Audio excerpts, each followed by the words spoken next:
Hi everyone. Today in this video, I will be discussing about questions surrounding two attributes that we see in LifeAfter. The first one being critical chance and the second one being critical immunity rate. Thereafter, I'll be sharing with you guys on what would be good attributes to look for in a flamethrower during this death high season. Let's first take a look at my character attributes when I'm gearing on to my flamethrower. You can see that the critical chance of this weapon is at 119.9%, which is actually more than 100%. So, if I'm using this weapon to deal damage towards my enemy, it should be dealing critical damage on every single shot. But that would not be the case if your enemy has a critical immunity rate. Under my own character attributes, my critical immunity rate is at 85.6%. This percentage would actually negate the critical chance percentage that the enemy has towards you.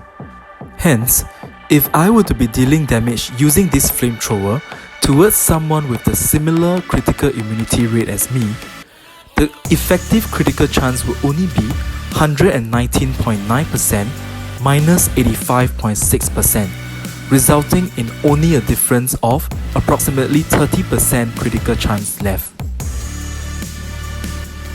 We will now be heading to one of the levels in Death High to do a damage test on my flamethrower. I would presume that the orange numbered damages belongs to critical damage, while the white colored numbered damages would just be the normal damage.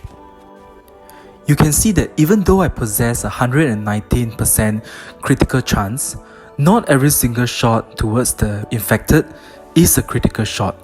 And the only reason is because the infected possess a critical immunity rate.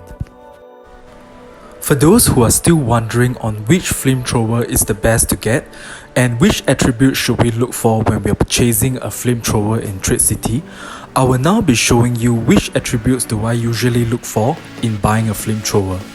Among these 4 flamethrowers, I would strongly recommend the Snowfield Edition, simply because the Snowfield Edition is the only one that is able to provide an additional 12% damage bonus towards the infected. And because the flamethrower is extremely useful against the infected, I would strongly recommend the Snowfield Edition. Other attributes that I look for would include Devastate, which actually decreases the armor of your enemies by 2 when it's being hit. This will actually result in a higher attack power from your flamethrower. The next attribute that I look for in a flamethrower is what most of you are actually looking for, which is the highest attack power as well as the highest damage to infected. The highest attack power for Snowfield Edition is 93, while the highest damage to infected would actually be at 27%, which is 12% from the Snowfield Edition and 15% from a modification. The final attribute that I will recommend to you guys would be the critical chance. The critical chance is extremely important in a flamethrower simply because a flamethrower has a very high area of effect. This means that the damage is able to deal widespread damage to hordes of infected. So when you are using a flamethrower with a very high critical chance, this critical chance is being able to be applied to lots of infected when you are using the flamethrower at one time. In my opinion, a flamethrower with one less attack power but possess a very high critical chance is still more superior than a flamethrower with one attack power higher but of a lower critical chance.